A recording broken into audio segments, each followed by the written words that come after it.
So now we're gonna prepare the bumper for paint, and I think I'm just gonna go with the spots that are only damaged, because the whole bumper is in good shape, and I don't want to put in too much work and redo everything, because I don't think I can paint this well. And yeah, probably someone say, yeah, you should paint the whole bumper and so on and so on, but you know, I'm just gonna go with this, and yeah, it's gonna look good, I think, and maybe I will change my mind later. So yeah.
So I have decided I'm gonna paint the whole bumper.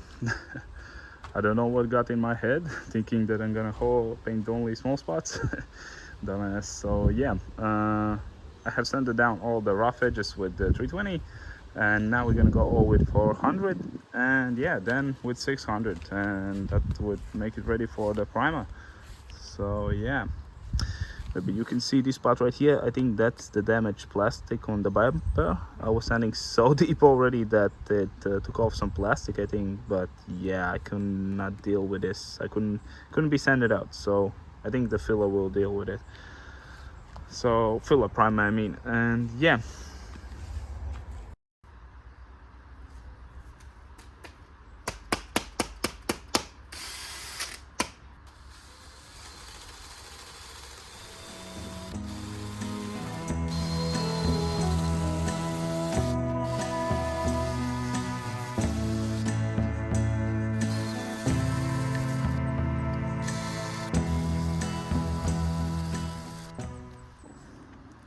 So remember, when sanding down the 320 areas with 400, you should go over the old area over it. You have to sand it over it so you can get all the scratches out. So after, when you paint it, you don't see the 320 scratches that are left unsanded. So yeah, that's what you should do. And by the way, this is not a professional tool. You shouldn't use something like this, but in my case, I just gonna use it. This is not recommended, but of course you can do the job with it. But yeah, I don't think these areas gonna be very straight, but they are good enough for me. So yeah.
So we went over with 400 grid.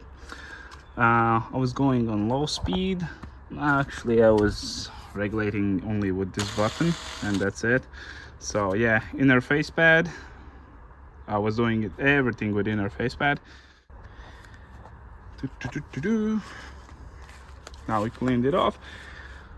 I checked it carefully that I got all the 320 scratches out of there. Probably I missed some, but yeah.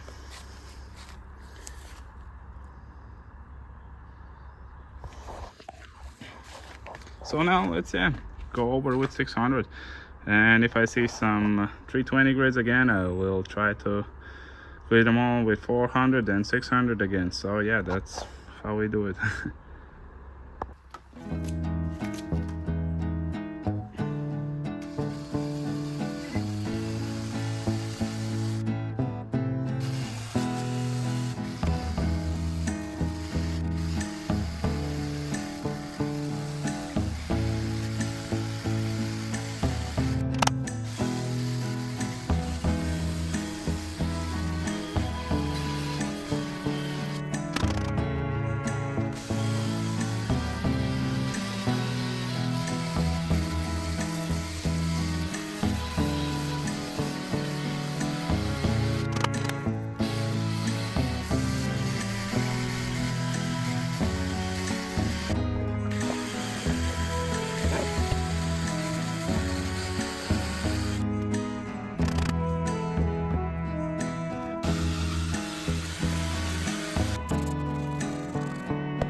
So I have finished sanding the big areas with my hand drill orbital sander, and maybe you noticed that I use this technique. I would call that you just take this moist, a little bit wet microfiber towel, and when these clog up, the sandpaper, you just clean it off and you can use it again, and it's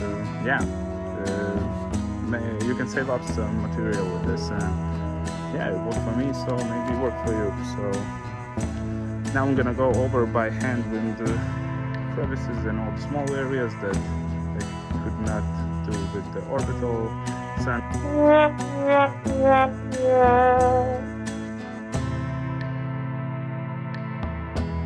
So how do we assemble the sensors? I thought they would be different from other BMWs. It seems like they're the same. If you see the gap there, this one right here, and you see this pin right here, you just align it like this with the gap right there, and you just press it in like this. Then this should latch here, and yeah, on that side there's a latch. So yeah, this is how it is. So this is the bumper that I painted.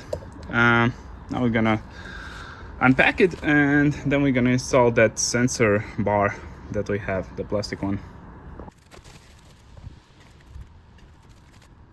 So this is the bumper that I painted.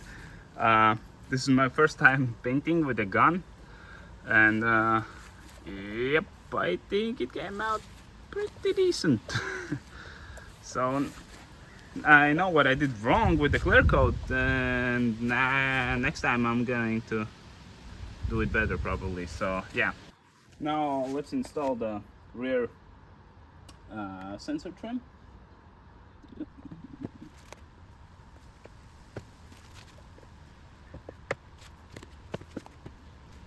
So how it's holding is this goes inside here. There are latches here, here, all over it. There's another latch on here. We need to press it in more. So yeah, it's just holding on the latches right here.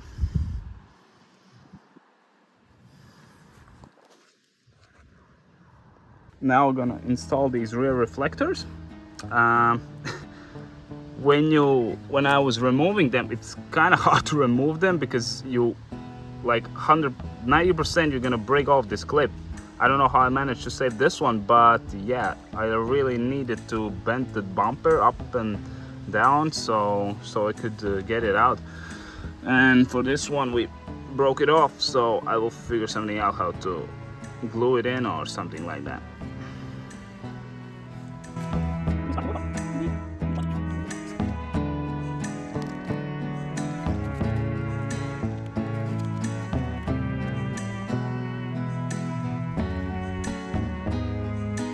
Oh, for this broken reflector, I used some rubberized glue that's very stretchy but strong, and some strong adhesive tape right there.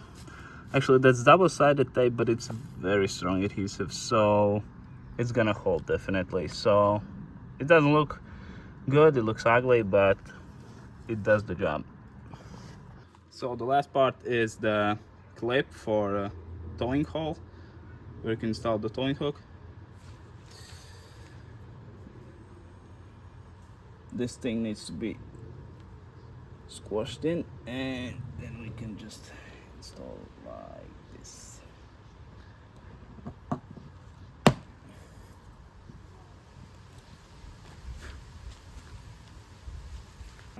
So now we need to install this rear crash bar. I'm gonna clean it a little bit, but it really doesn't matter because it's gonna get dirty anyway while driving. So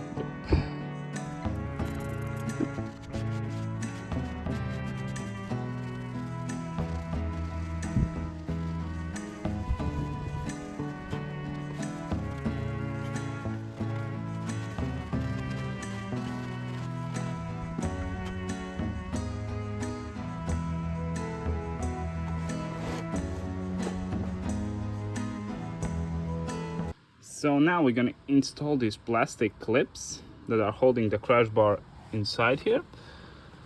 There are holes all around the crash bar, and we're gonna use a little bit of Vaseline to help us remove them later if we need to. So yes.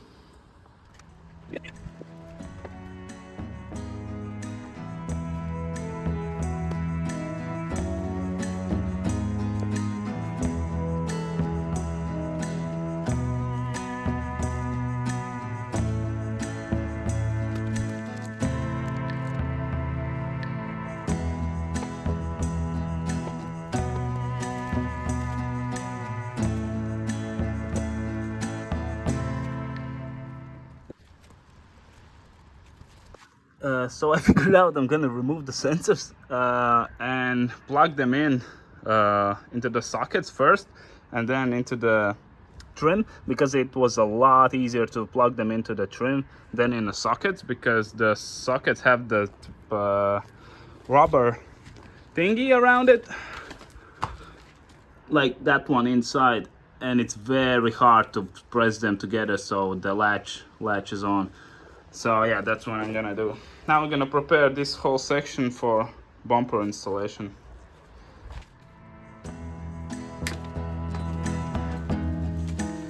These plastic thingies.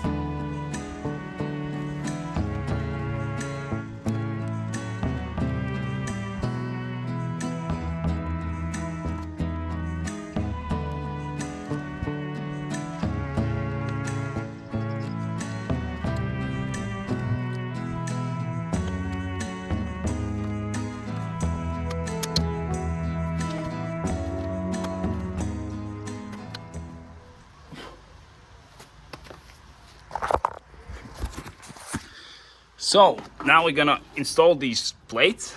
I really don't know what they are meant for. I haven't researched, but if you know, you can comment it down below.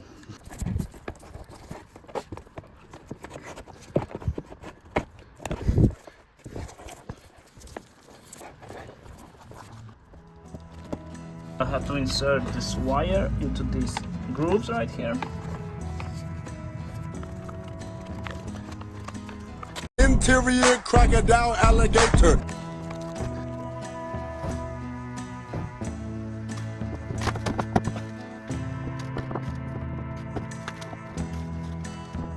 Okay, while it's like this, I'm gonna install the sensors and close the clips where I need to, and yep, then we're gonna push it forwards for thoroughly.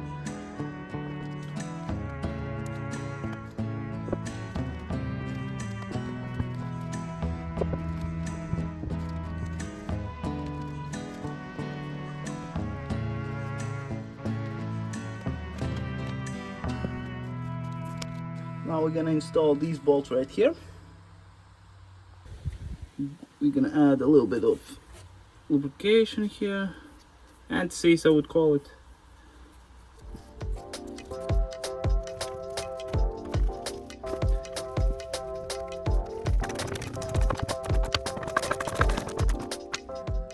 Now we need to fix these wires that are hanging here from the sensors. This one here too. We're gonna attach them somewhere. So I just attached the wires to those clips. Now we're gonna install the headlights.